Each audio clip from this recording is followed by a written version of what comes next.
Погодка шепчет, да. Всем привет, друзья! Вы на канале Tracker in Scandinavia. И я 2 месяца отсутствовал, но было видео последнее. Кто смотрел, те в курсе, что я уволился из прошлой компании. Да, кстати, к слову, кто был не совсем доволен видео и рассказом об увольнении, будет еще одно видео, возможно, даже не видео, а в виде стрима мы сделаем это дело, где я расскажу полную версию увольнения в целом, отзыв о компании. Итак, мы с вами в Норвегии, в северной части, едем в город Сортланд. Ну и немножко сейчас мы вернемся с вами назад, собственно, расскажу, как я устроился в компанию, какая сейчас будет у меня здесь работа. Дело, значит, было в Польше, я выехал из Польши, и мне нужно было добраться до Дании. Машина компании, Гольф, загрузила все свои вещи и отправился в путь. Зимой нигде не пахнет, везде там непонятная погода, осень, то ли весна, что-то в этом роде. Так.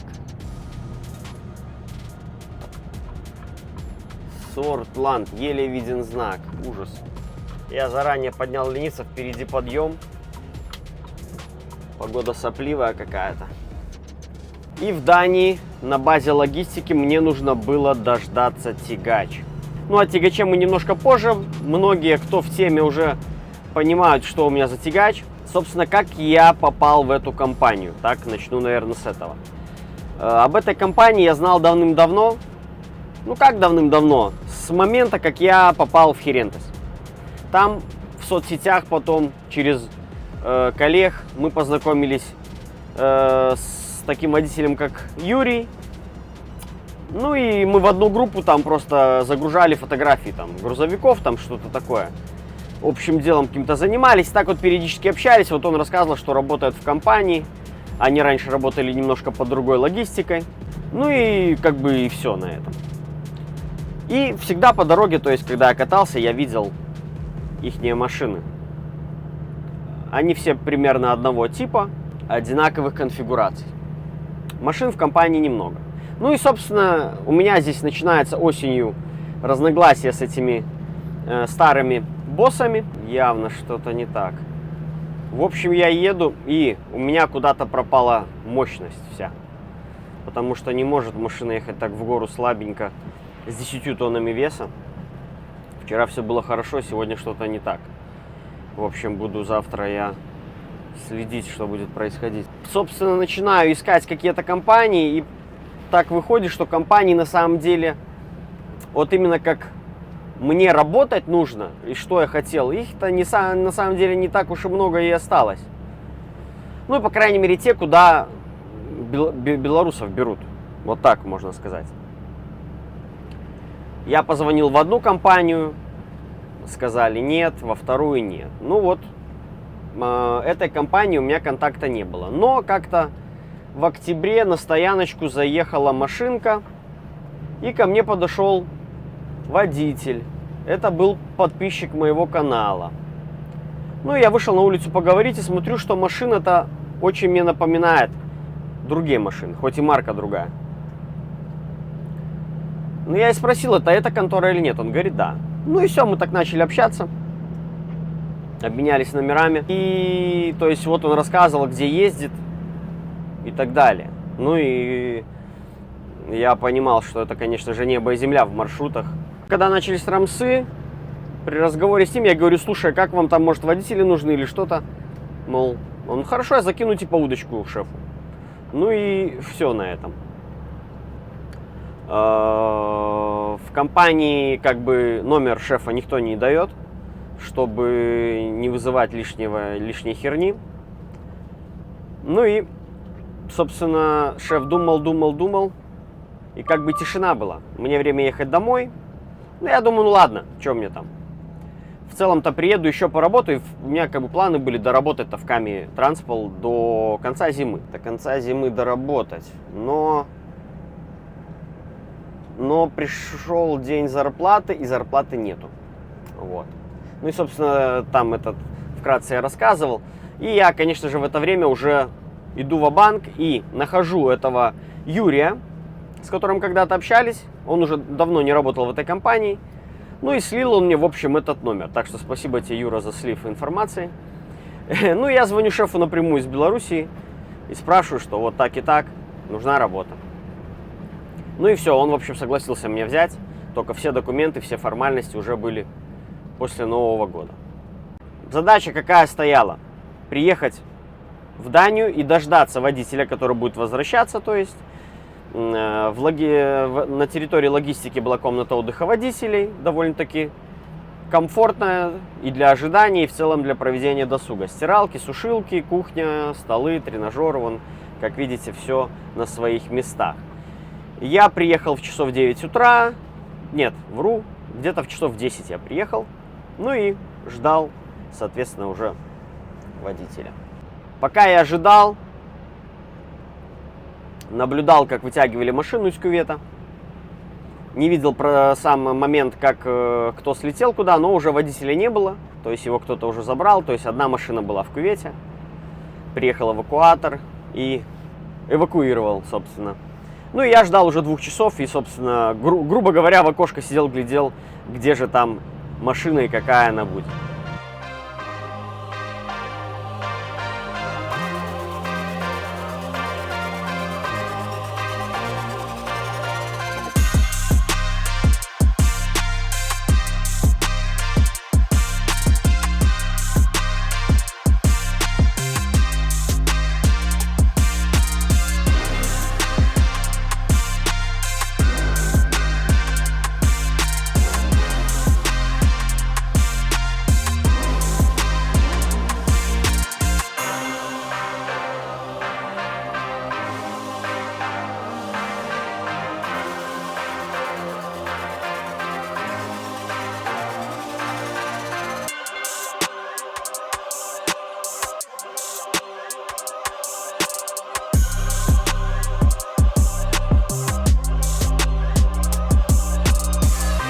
Водитель передавал мне полностью весь тягач, то есть он уже не возвращался на него, то есть машину закрепили за мной.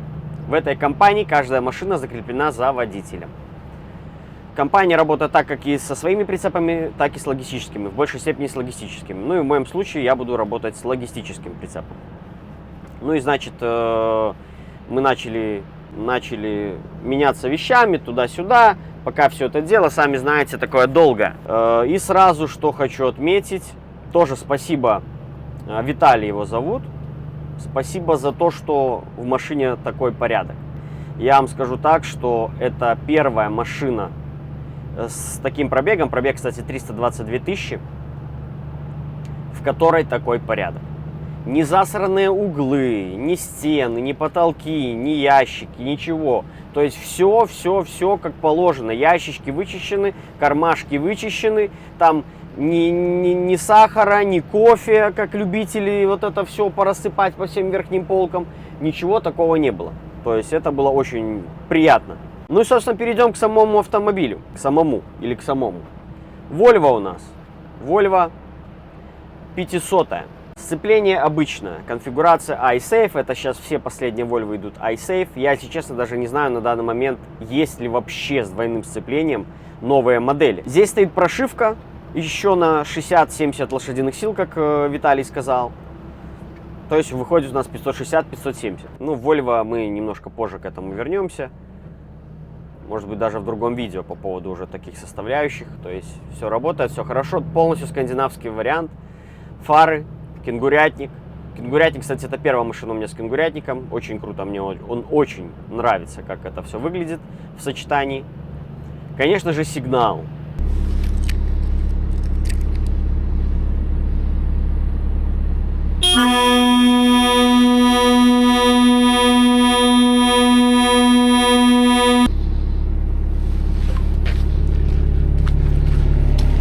Куда же без сигнала, затестил я его в пустом месте с помощью кнопки паника. В Volvo такая есть, которая, и там, собственно, срабатывают все сигналы, которые есть. Здесь сигнал установлен за место родного, который басиста стоит. То есть вместо него нету отдельной кнопки включения-выключения, просто он уже как стоит по заводу. Все, машину я принял, и путь у меня предстоял сразу на паром. Паром был Hirtshals Larvik на Норвегию. Потом отдельная тема будет когда-нибудь про паромы. Пишите, что вас интересует в целом-то, свои вопросы. Да, в Телеграме, кто подписан в Телеграме, заранее я уже скидывал фоточку за несколько дней. То есть в целом там проходят публикации разного рода, фотографии, видео какие-то короткие, безобработанные, сразу по факту. Поэтому заходите по ссылке. Это закрытый, уже на данный момент закрытый телеграм-канал. И в него можно попасть только по вот этой ссылке приглашения, которая в закрепленном комментарии и в описании. Также, кому хочется, переходите в ВКонтакт, подписывайтесь там. Но там публикация идет только когда я на халявном где-то Wi-Fi, потому что в обычное время я там свой трафик туда не трачу, потому что это бестолковая платформа для авторов. После парома были выгрузки, и я загрузился, не загрузился, точнее перецепился. Да, работа будет составляться из перецепов, я так понимаю, очень частых. Но в целом это все потом, я поработаю какое-то время, плюс-минус что-то пойму, тогда более как-то будет уже рассказ, как я работаю. То есть, ну, естественно, это рефрижератор. С рефрижератором я отправился в сторону севера. Здесь у меня две выгрузки будет, Сортланд и Тромса. Ну и затем куда-то на загрузку за рыбой.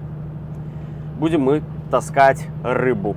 Значит, по рефрижератору вопросы пишем также в комментариях. Интересует ли вас тема рефрижераторов, какие есть виды установок и так далее. Первое, да, что мне нужно было сделать на паром, когда я еще заезжал с Дании на Норвегию, мне нужно было включить электричество к рефу. То есть они оставляют кабель, и ты сам включаешь. Есть, да, паромы, где сами все делают, а есть самообслуживание. То есть они кабель дают, и ты там его подключаешь. Все, то есть я тоже включил. Кстати, агрегат, ну, не новый, но вот этот интерфейс, его для меня был в новинку. Раньше я такого не видел. Все, включаем мы просто кабель и ждем. В некоторых нужно что-нибудь переключать. Например, если я ничего не путаю, в карьере, да. Ну, а о других видах рефах, как бы, пишите свои вопросы, если они будут вообще. И я уже, основываясь на ваших комментариях, буду делать следующее видео. Также, кто не подписан, подпишитесь, ставьте уведомления, чтобы вам видео приходили вовремя, так как многие потом пишут, что вот я не видел, что видео твое вышло, пока не зашел на канал. Проверьте эти самые оповещения, у кого стоят, у кого не стоят, может, вы вообще не подписаны. Есть такая функция в YouTube, когда YouTube начинает иногда отписывать людей автоматически, я не знаю, от чего это зависит. Тоже многие писали, я на тебя был подписан, а сейчас я уже нет. Как так? Я говорю, я не знаю, как так. Это к YouTube вопросы, почему он так делает. Вот. Тоже с этим разобрались. И все, я включил. Главное, звук услышать. Не уходи сразу, как большинство есть такая ошибка. Кто включает в электричество на пароме и сразу такой втыкнул вилку и все, ушел, как будто это самое, все уже нормально. А хопа, и что-то произошло, и он просто не переключился, не включился, и в итоге вообще выключился, остался без температуры. Чувак выходит с парома спустя 5 часов, а там уже температура хер пойми какая, на выгрузке проблема, у него проблемы. Вот так. То есть я дождался, когда заведется именно электродвигатель, и затем спокойно уже ушел. Все. По возвращению также пришел, все проверил, отключил, включил, переключился на дизель и отправился по своим делам. Погода тоже в центральной части Норвегии была ни о чем. Снега там нету, там тоже у них там то ли осень, то ли весна. Ну, как бы уже ближе к весне, значит весна. В целом так я ехал почти сутки.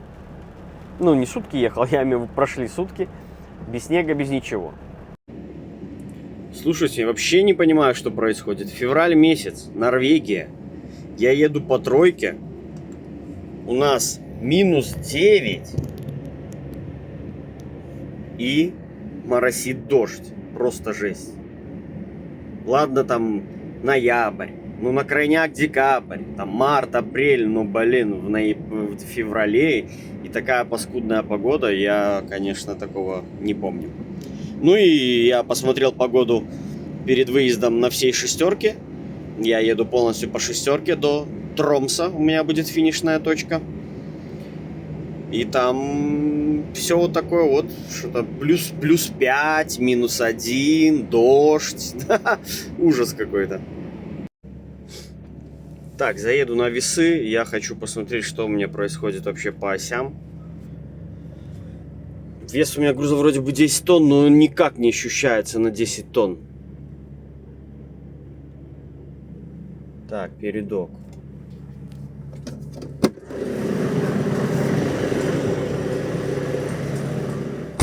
$5.40. Это у меня опущенный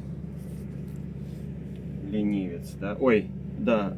А, поднятый 5.40. Так, опустим.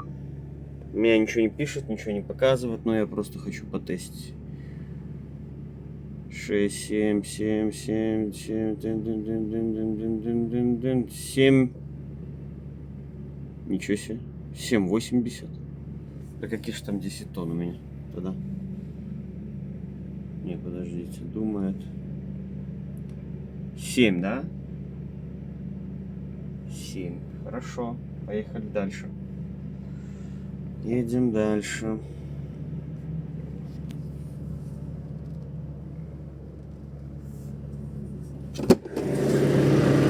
Ой, переезд какой-то.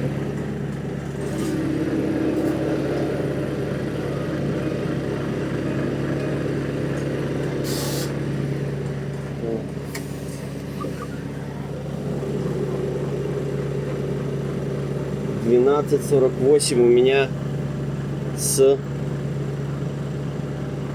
опущенным ленивцем. То есть на седле у меня 12.48, перед 7. Что-то какие-то у меня весы кошмарные какие-то. Поднимаю ленивца.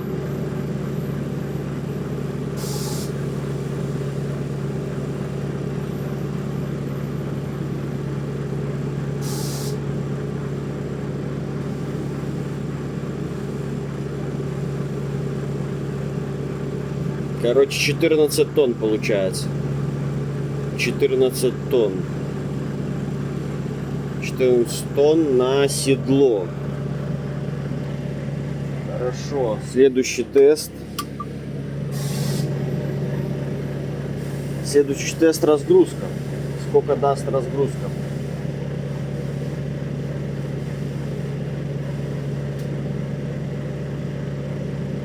Так. Разгрузка у меня с этой стороны.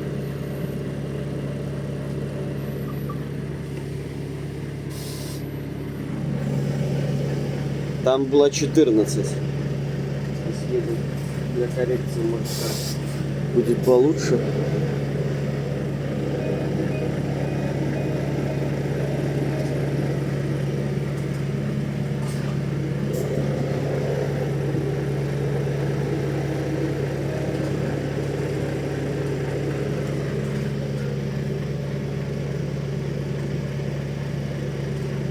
Меньше на, короче, на 800 килограмм, что ясно.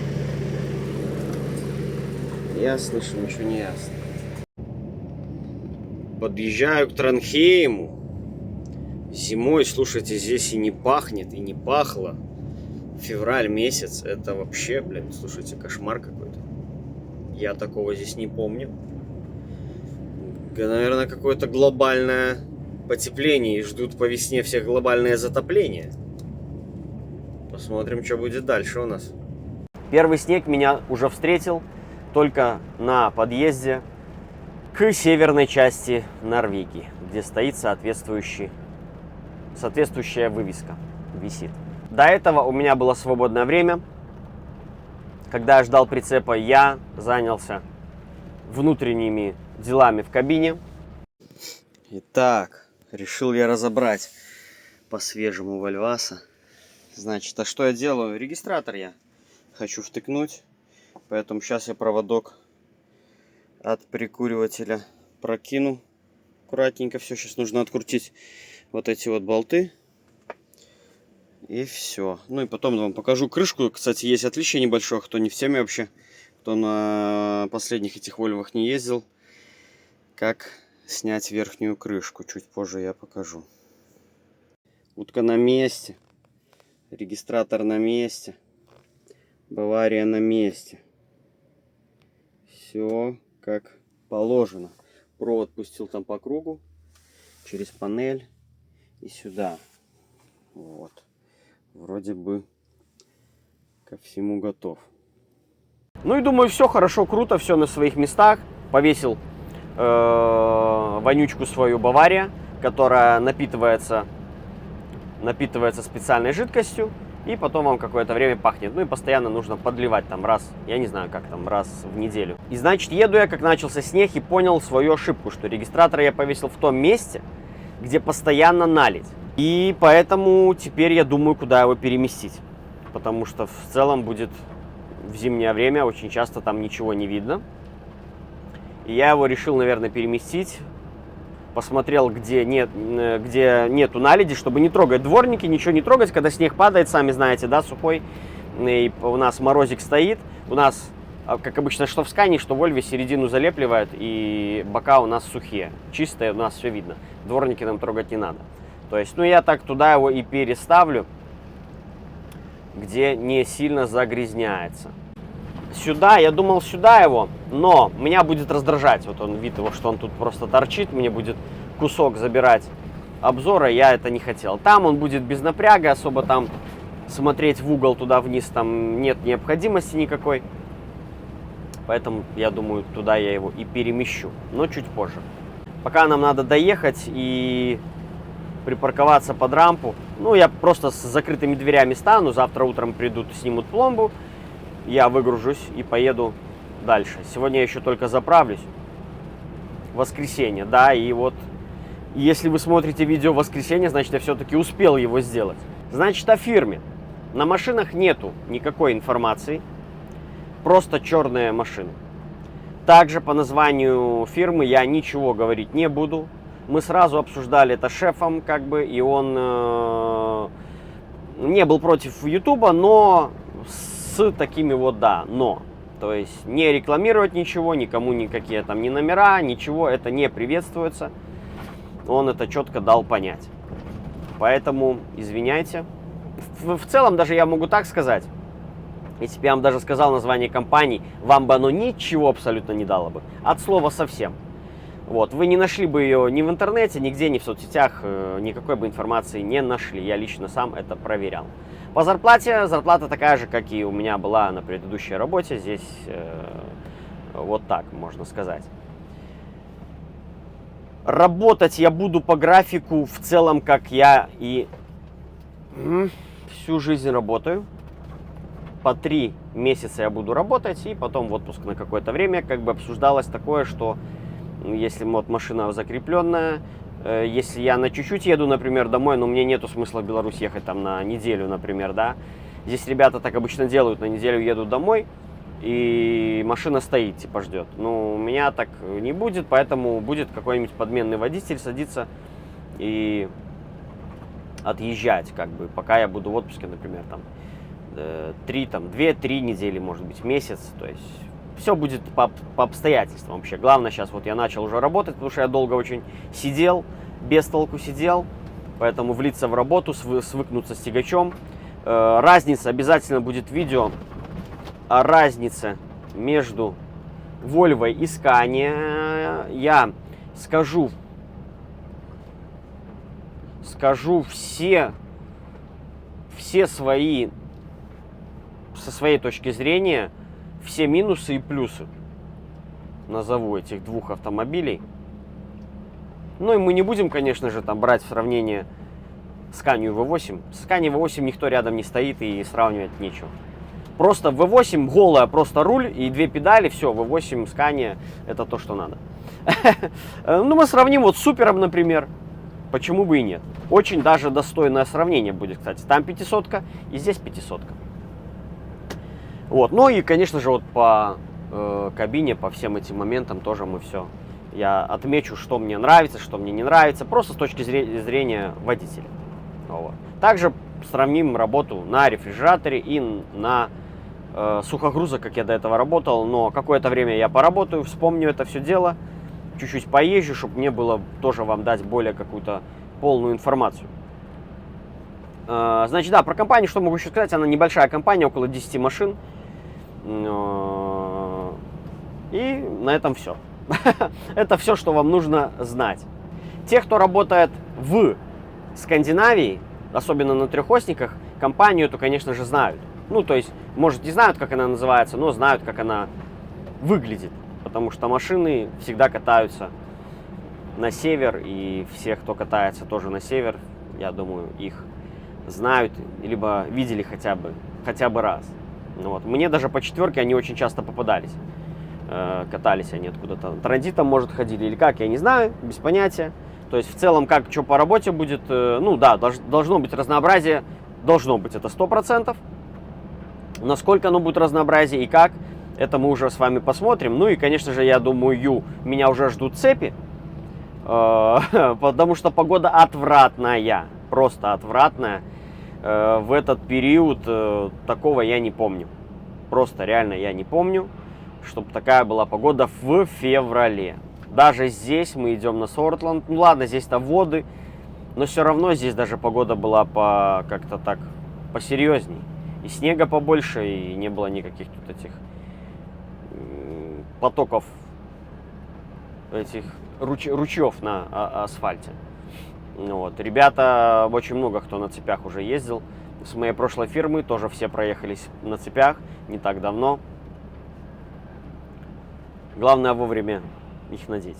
И да, то есть будет регулярный сюда также север. Возможно, чаще будет по шестерке.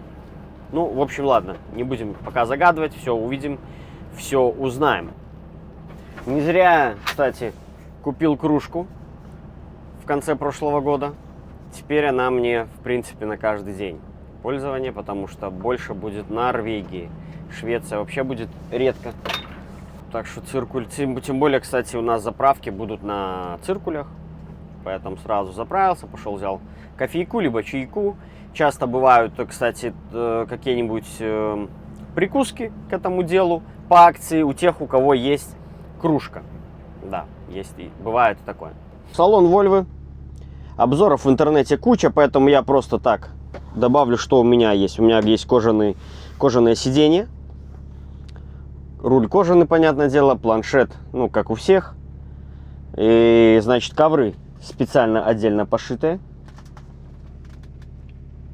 Довольно-таки четкие. И дверные карты обшиты с обеих сторон. Телек. И все на этом. Что-то я еще хотел вам сказать. Люк не электрический, а кочерга стоит. И на этом все, да. Все, друзья, увидимся на канале, поэтому все вопросы, на основе ваших вопросов в комментариях будут делаться новые видео. Всем пока!